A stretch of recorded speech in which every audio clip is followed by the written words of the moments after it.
Hi guys! So for today's video, may gagawin na naman tayong trabaho, pagkakaabalahan ng ating oras. Sisimulan natin ang isang panibagong araw para bumangon ulit.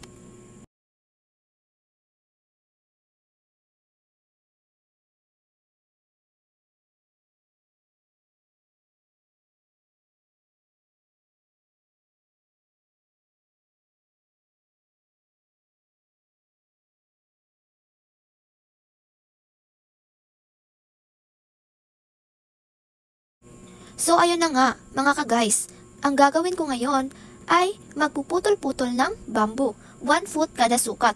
Hindi talaga ako nakontento kaya ginamitan ko pa ng bagong ruler at bagong lapis. Guess what?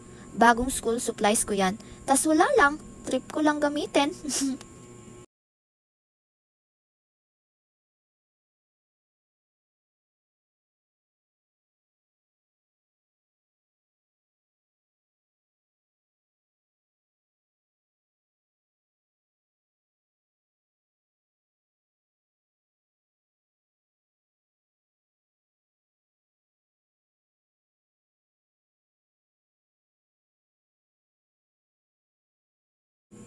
Noong mga oras na yan, nahihirapan talaga ako sa pagputol. Hindi nga lang halata dahil syempre naka-make up si Miss Tweety Bird ninyo. Magputol ka lang dyan, Miss Tweety Bird. Tingnan ko lang kung hanggang saan ang kaya mo. Honestly, nakakapagod din pala ang trabahong ito. Pero okay lang yan kasi importante naman ang paggagamitan ko niyan.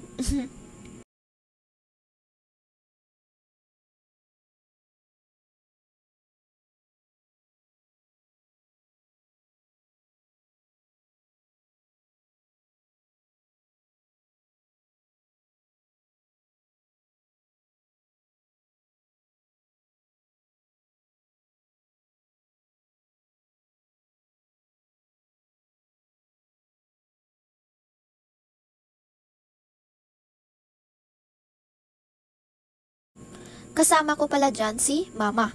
Nililinisan niya yung area para daw luminis kahit papaano. Kanina pa daw siya dyan. Ang sipag-sipag talaga ni Mama, kaya ang swerte ko sa kanya. Syempre, pati kay Papa, super duper mabait at masipag. Kayod kalabaw talaga sila.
So ayun na nga, napachika tuloy ako. Balik tayo sa ginagawa ko.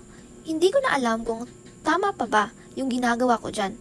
Basta, pinutol-putol ko lang ng 1 foot bawat isa. Seryosong seryoso talaga ako dyan, guys. Kasi gusto ko matapos kaagad. Iba kasi talaga ako. Kapag may trabaho, dapat iisang bagsakan lang.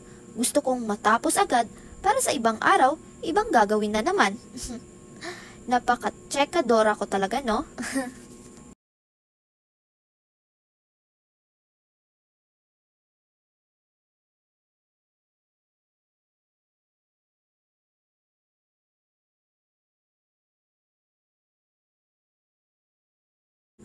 Sa mga oras na ito, nasisiyahan na ako, guys.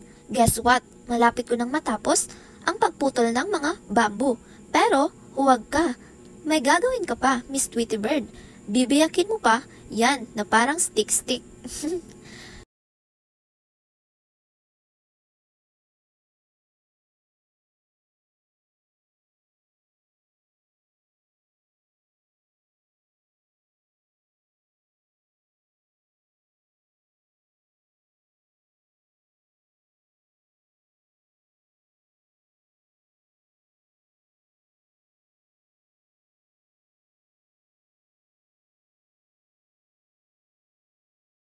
So mga ka-guys, kung nagtataka kayo kung bakit nga ba ako gumagawa niyan at kung bakit ko pinahihirapan ang sarili ko, it's because gagamitin ko yan para sa mga pananim ko. Kumbaga, yan yung magiging haligi nila para hindi kainin ng aking mga alagang manok at kung ano-ano pang hayop. Tas para hindi rin matapakan kasi yan ang unang bubungad sa paningin mo or paningin nila.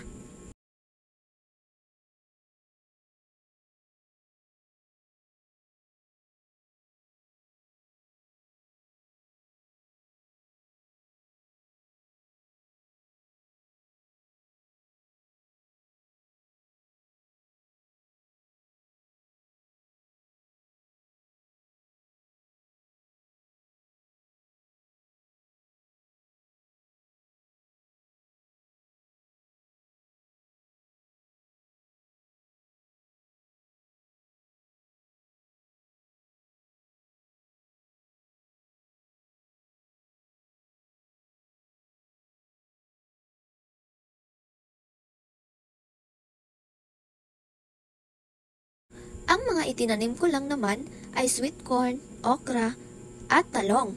Hindi ko na iisa-isahin lahat dahil baka mabagot na kayo sa pakikinig sa aking YouTube video. A day in my life.